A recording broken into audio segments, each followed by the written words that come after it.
जनता आवाज news channel, आवाज जागरूक जनतेचा।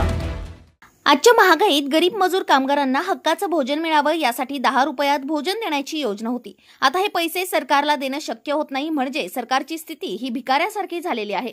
लाडकी बहीण ही योजना आल्यानंतर अनेक योजनांना कात्री लागली। आदिवासी विभाग, समाज कल्याण विभाग, ओबीसी विभाग या विभागाचे पैसे लाडक्या बहिणींसाठी वळवले गेले। लाडक्या बहिणीसाठी पैसे नव्हते तर तुम्ही कर्ज काढायला पाहिजे होतं, पण या योजना बंद करणे योग्य नाही। सध्याच्या घडीला महाराष्ट्रावर 10 लाख कोटी इतकं कर्ज झालेलं आहे। तेच अदानीला 1100 एकर जमीन, जी 2 लाख कोटी रुपयांची जमीन दिली आहे, हे 2 लाख कोटी रुपये शेतकऱ्यांच्या कर्जमुक्तीसाठी वापरले असते। पण महाराष्ट्र गुजरातला गहाण ठेवण्याचं काम होत आहे। या सरकारला काही देणं घेणं आहे का? 6 महिन्यापासून त्यांना अनुदान मिळालं नाही। सरकारने किमान सांगून टाकावं, आमची औकात नाही, आम्ही देऊ शकत नाही। सरकारच्या पापाचा घडा आता भरला असल्याचे काँग्रेस नेते विजय वडेट्टीवार म्हणाले। पाहूया।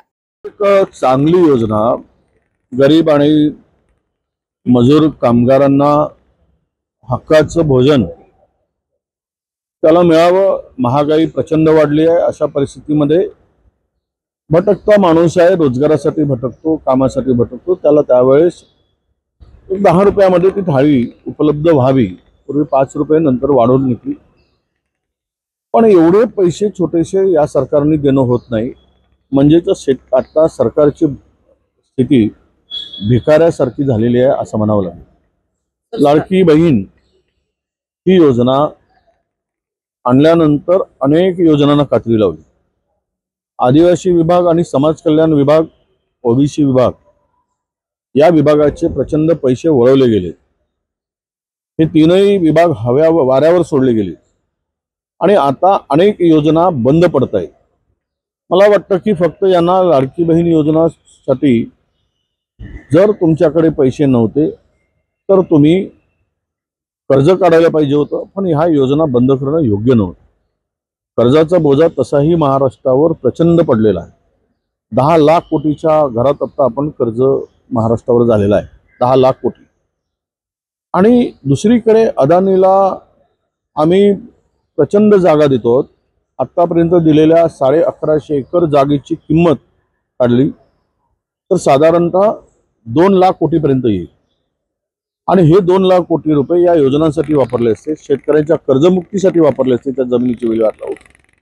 पण ते न करता महाराष्ट्र हा गुजरातला गहाण ठेवण्याचं काम या सरकारकडून होत आहे।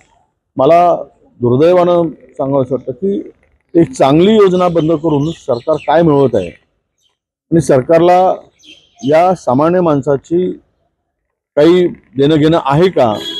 त्यामुळे जर 6 महिन्यापासून पगार मिळत नसेल किंवा त्यांना त्यांचा त्या केंद्र सरकारला निधी मिळत नसेल, त्यांच्या हक्काचे पैसे मिळत नसतील तर सरकारने सांगून टाकावं, आम्ही देऊ शकत नाही, आमची औकात नाही, आम्ही देणार नाही, सांगून टाकून मोकळं करावं।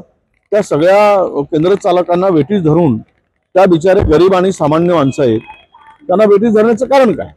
हे जे पाप आहे, एक एक पाप हे सरकार करत पुढे चाललाय आणि यांच्या पापाचा गळा भरणार आहे। जनता आवाज न्यूज चॅनल, आवाज जागरूक जनतेचा।